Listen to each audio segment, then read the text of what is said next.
Welcome to Curious City, the podcast from Glasgow Life Museums. I'm David Scott and this is how it works.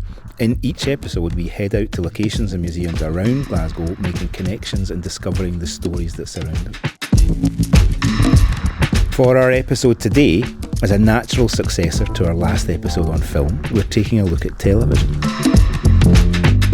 Now, Scotland is a country that's had a big influence on television, and it's the UK's biggest TV watching nation, with people still watching around 2 hours a day of broadcast television here.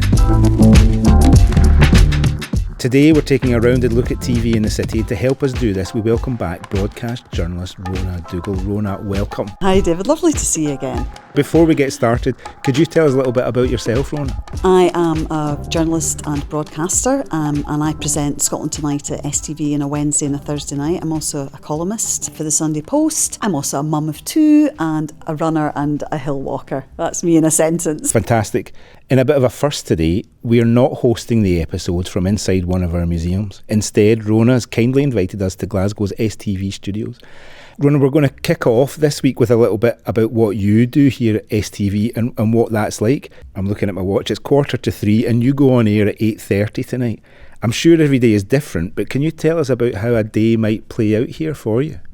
We have a production meeting at about 1:30 on the Wednesday. You're usually starting from a standing start, so you have to decide what the stories are you want to cover, who your guests are going to be, and then you get the production team get cracking with that. I'll get cracking with the research.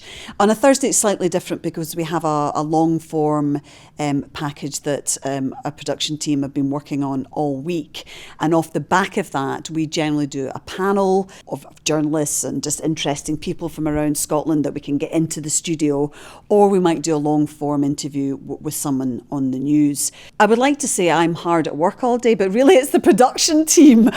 I'll swan off to makeup and all the rest of it. No, I won't really. It's a fantastic team of young people. But the difficult thing is finding the guests, persuading them to come on sometimes. But since pandemic, if people are not keen to come into the studio, which we very much encourage, we can get them to do Zoom interview or something like that. So that can make life a bit easier. You've touched a little bit on it there, but for the few people who haven't seen the programme, what can they expect? It's current affairs. So if there's a big event, a big news story, we look at it from a very much a Scottish perspective. If there's a big story down in Westminster, we can look at it through not putting a tartan hat in it, but we can get Scottish politicians to comment on it. And there's really nowhere else in Scotland that you can watch a programme like that through the prism of a Scottish perspective. But it's not just current affairs. We have sports people on. We've had Torval and Dean on. It's their 40th anniversary. It was yesterday, wasn't it? We have had film stars. We've had writers. An incredibly interesting parade of people. I've interviewed Dame Judi Dench, Emma Thompson, and a couple of the Monty Python crew as well. So, fascinating group of people. What makes a good guest? People that have had interesting lives and people who are articulate.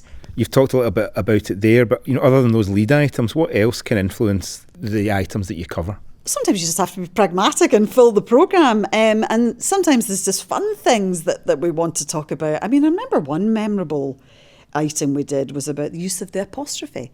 Now, that sounds dull, doesn't it? But we had the most fantastic lecturer from Glasgow University, and forgive me, I can't remember his name, but it happened to be one of the production team's old English language professor.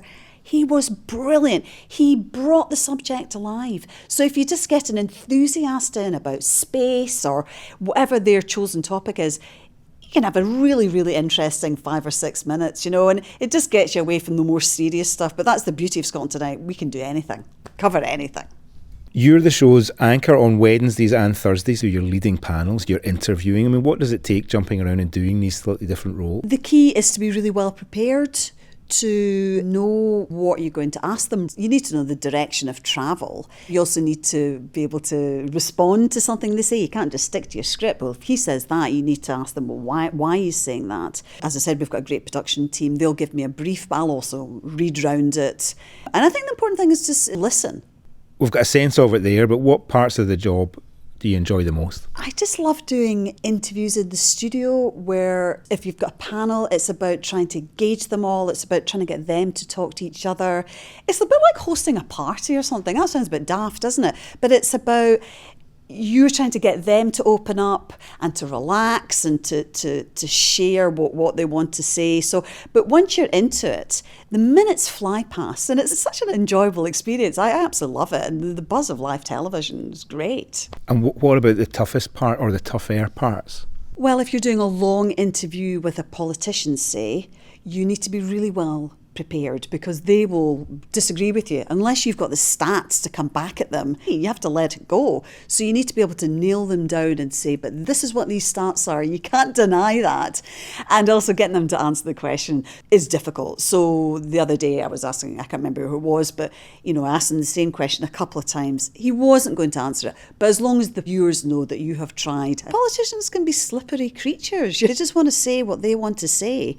And our job is to kind of pull them up in it. Finally, just before we move on, being in the media, you'll know better than most. Things move so fast. But what might be the future for broadcast news on terrestrial television? Who knows is the answer to that. I mean, I don't know what's going to happen to mainstream media, as they call it. We actually had a really interesting seminar a few weeks ago about AI and the impact that's going to have. You can see, the robot presenters and everything and talking about all the fake news out there. But, we were just chatting afterwards saying maybe there will be a return to watching news programmes on terrestrial telly because when you're watching that it is reliable, that it's not going to be fake, that you can go somewhere where it's been verified, that there's proper journalists working. So I'm hopeful about the future. I'm hopeful that there will be places for programmes like ours. Thank you, Rona. OK, we're jumping back now from television and news coverage today and going back in time to find out about the early origins of TV and how it became so popular.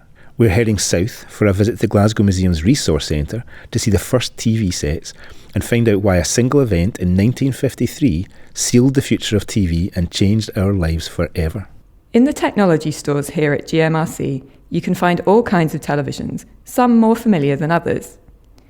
I'm here with Heather Robertson, Curator of Transport and Technology, to discuss two sets which are both firsts in their own way. To start with, we're looking at the Baird Televisor home reception set from 1932. This was the first mass-produced TV set sold in Europe and was designed by John Logie Baird, the Scottish inventor who was the first person to demonstrate a live, working television system. It looks nothing like a TV as we would recognise it. It's a black box with a disc and lenses to the left and right. If I didn't know it was a TV, I'd have no idea what it was. So, Heather, could you tell us a bit about the televisor and how it would have worked? So, the televisor used rotating discs to scan moving images into electronic impulses. They got transmitted by cable to a screen where it showed up as a low-res pattern of light and dark. With these very early forms of TV in the mid to late 20s, the interior workings were more obvious than later TV, which is why it looks so different. People being filmed had to sit close to a large whirling disc. There's a story that one of the early sitters, probably Sir Oliver Lodge, got his beard caught in the rotating disc. That's so interesting. I mean, someone getting their beard caught in the in the disc. That's the lights were really hot, and it was entirely different to what we would recognise today as filming and TV. And what programmes were being broadcast at the time for these very, very early broadcasts? So TV broadcasts began in 1929. At this point, the Baird Company had struggled to sell enough sets to be profitable. The BBC had a monopoly on radio broadcasting, and they only let Baird's company have limited access to its transmitters. Despite this, the Baird Company produced Britain's first TV programmes, so they were called experimental, and they were mostly made to interest people in buying televisors, so they weren't particularly entertaining, they were just look at these moving images. The first proper broadcast was when Betty Bolton sang and danced. After her, a magician called Fred Douglas performed conjuring tricks, and finally Betty Astle sang some songs. It lasted from 11:02 to 11:35 p.m. So that gives you an idea of the sorts of things that people were watching earlier on. TV stopped completely for the entirety of World War II, and that was because enemy aircraft could have homed in on the signal. It started up again in 1940 1946. So by 1950, there were around 300,000 registered TV sets in the UK. The other first set we have to discuss is actually from 1953. So this is much more like something we would recognise as a TV now. It has a screen at the front, though it is in a big, bulky cabinet.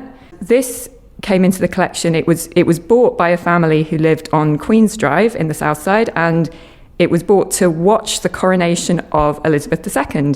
And it was the first TV set that anyone had on that street. So, Heather, what do you think it was like to get a TV for a big event like that, or to find out that your neighbours had one? Yeah, so it was the funeral of King George VI in 1952, and then the coronation of the Queen, more importantly, Queen Elizabeth II in England and the first in Scotland, that really sent TV sales rocketing. So 20 million people watched the coronation on 3 million privately owned sets. It was the first time TV had a bigger audience than the radio. Then not long after, in 1955, there was suddenly a second channel to watch, although initially it was only available in London. And then by the late 1950s, costume dramas, documentaries, westerns, quiz shows, soap operas and chat shows were on as well. So basically, it kind of just took off from there, and it took over from radio, as we all know to this day. That's great. Thanks so much for your time, Heather. Thank you, it's been fun talking about it. Rona, amazing to hear from Heather and Bryony there. These events, coronations, weddings, funerals, catastrophes, we all remember seeing them on television and the experience of watching them with others. Yeah, and the sad fact is that people tune in to watch events like that, don't they? I was part of the coverage when I was working with Sky News. I was the Scotland correspondent, and I was part of the coverage when Princess Diana died.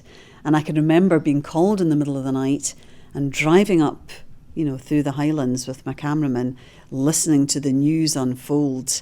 And I can just remember as we approached Balmoral, they announced her death, and me and the cameraman just looked at each other, and there's this sense of, wow, something enormous has happened. And I was up at Balmoral because, remember, the royal family were there. You felt like you were in the very heart of the story. And I went out and I saw these boys walking to church the next day, and it just all seemed so, kind of unbelievable. But here I was right in the middle of it, and Sky got enormous viewing figures for that event, and it was strange to be a part of it. So, staying behind the scenes again, we're headed west to Kelvin Hall to find out about Glasgow's newest television studio. It's one of the biggest in the country, but you'd be forgiven for not even knowing it was there. I'm standing this morning in Glasgow's West End outside of Kelvin Hall. Originally opened in 1927, Kelvin Hall was the UK's largest exhibition space at one time. Now, Kelvin Hall's recently been re-established as a kind of cultural hub in the West End of the city. Not only is it home to many of the museum's collections, it's home to the National Library of Scotland and its film archive. There's some fantastic sport and gym facilities here, but it's also home to its newest resident, BBC Studio Works. I'm about to head inside and find out more about a world-class television production facility that not many people know is here. Stuart, thank you for having me here today. Can you tell us a little bit about yourself? My name's Stuart Guinea and I work for BBC Studio Works. I started in the TV industry in 2002. The BBC were looking to take on some trainees to help support and grow the industry, with River City starting. So I was then responsible for the sort of technical project management of outside broadcasts. That allowed me to work in things like Scottish Cup football finals, Tea in the Park, royal events in Glasgow Cathedral, etc. And then BBC Studio Works announced that they were opening a new studio in Glasgow, and I left BBC Scotland and joined BBC Studio Works. Stuart, who are BBC Studio Works? BBC Studio Works are a commercial subsidiary of the BBC. Effectively, we supply facilities to production teams across the UK, studio facilities, electricians, construction teams, camera teams, sound teams, and all the equipment that goes with it. What BBC Studio Works have created here and in conjunction with Glasgow City Council, Scottish Government and Screen Scotland, what we've created is a multi-camera TV studio right in the heart of Glasgow's West End. It's a 10,500 square foot TV studio. You've got your main production control room, you've got a sound gallery, you've got a vision and lighting gallery, we've got a green room, we've got makeup facilities, wardrobe facilities, and the studio's got some pretty impressive sustainability credentials. What are you geared up for here? What types of productions can you support? The studio can really support any sort of production, but a multi-camera TV studio is specifically designed for things like entertainment shows, game shows, music shows, things like dramas and film. They're generally shot with one camera. In a multi-camera TV studio, we would use about 8 cameras, and the cameras would all be recording at the one time. Got a beautifully smooth floor, and that allows for the cameras to have free movement. You might have heard the term shiny floor studio. The reason it's called a shiny floor studio is because we have this perfectly smooth resin floor, and it just means, when all the lights come on and the set's all lit, you get this really polished look. What productions have taken place in the Shiny Floor Studio since you've opened? An example of a show we've had is Frankie Boyle's New World Order. It's a topical chat show in Frankie Boyle's particular style. That was a really enjoyable show to have in the studio. Every Thursday we had an audience of 250. There was always a real buzz about the place on a Thursday evening. Other shows we've had downstairs, Bridge of Lies, and that is a game show. That's the type of shows we're geared up for. Large audience shows, game shows, be it Saturday night game shows, daytime game shows, quiz shows. So we're sat in the sound gallery right now, and as you can hear, it's deadly quiet. It's a stark contrast to how it would be. How would it feel in here on a night when you're shooting? This room's acoustically treated just to allow the sound recordist the best possible chance to create the best possible mix. If we were recording a show at the moment, the speakers would have the programme sound coming out of them. We would definitely feel the tingle in the air. They're really quite exciting rooms to be in. Is there anywhere else like this in Scotland, Stuart? Our studio opened in September 22, but walking along Argyll Street and looking at the grand front of Kelvin Hall, it's not that obvious that we're here. What we offer up at Kelvin Hall is the biggest multi-camera TV studio in Scotland, with the latest technology in it. We believe our studio will help grow the industry in Scotland. It is a growing industry, and to attract more work in Scotland, we need more facilities of this kind. What kind of facilities might you offer in the future? TV and film is definitely changing, and I've mentioned that word sustainability a couple of times. Everyone has to be more sustainable in how they do things. So one of the technologies that are sort of emerging is virtual production. At the moment, we would physically build a set, and that set could be built out of wood and metal. But in the future, instead of that set being constructed out of wood and metal, that set could actually be a virtual set. People will be familiar with green screen. But another emerging technology is using a sort of high-resolution LED screen, and for your set to be virtually there on the LED screen. That's the way that the industry might go in the future, and we're ready to be a part of that. Before we head into our final piece this week, let's take a look back over where we've been. We started off here at STV with our guest, Scottish broadcast journalist Rona Dougall, before exploring one of television's defining moments at our stores in Nitshill. Next, we jumped over to Kelvin Hall to hear about the city's newest TV studio. Rona, to close us out this week, we're staying behind the scenes but flipping over from factual into fiction. Last week we met with someone whose screenwriting has brought some of Scotland's biggest TV shows and their characters to life. I'm joined today by writer Chris Dolan. Chris, welcome back to Curious City. I'm very pleased to be here, Michael. Good to see you. Chris, you've had a really extensive and rich writing career. You've written novels, poems, plays, but we're here today to talk about your experiences of writing for television. How did you first get into writing for television?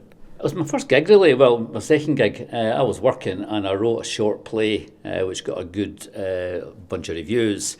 So I gave up my job thinking, well, I'm Willie Shakespeare. I never knew it. I'm a genius. And then I got nothing. And my first child was born and everything. I thought, I'm going to have to go back to work here because this isn't working. Until a friend of mine, Anne-Marie de Mambro, who I've worked with all my life now, and various things, was writing Take the High Road, and got me a gig in Take the High Road, which was very timely indeed. And it's also a great thing to write because my mum was a mad fan. I'm telling you, if Martin Scorsese had phoned me up and said, would you come over and start writing movies for me, my mum would have said, no son, don't do it. You started at the top, stay there, you write the best show on earth. What is it that excites you, Chris, about writing for TV? TV's just so phenomenally democratic. I mean, I can write plays and I can get, I can fill up audiences or whatever, and we take it on tour. But even an entire tour of a play won't get you anything like a 10th or 50th of what you can get in television. I mean, you just get huge audiences, and every writer wants to talk to people.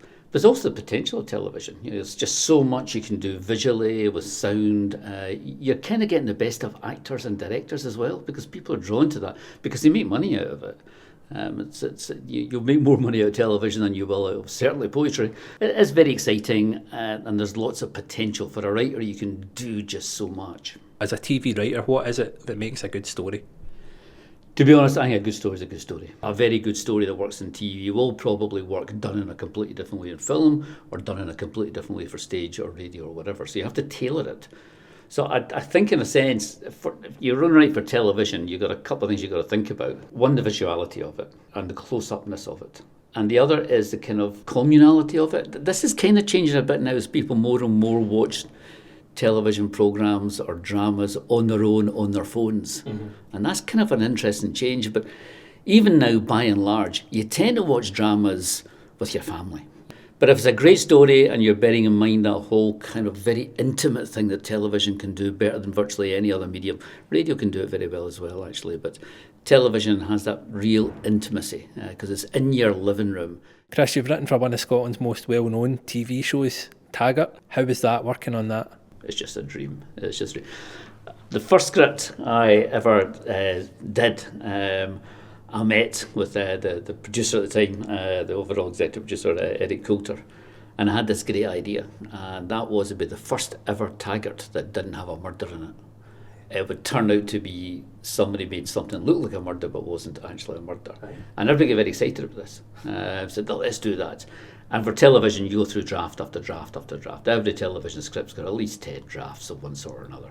By the time I'd actually written that, there were 4 murders.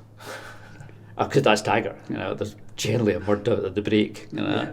But it works, Taggart knew what it was, so we decided not to do that. Why play about with something that just works? It was also interesting in that most dramas have fewer lead characters. The interesting about Taggart was this team of 4 people.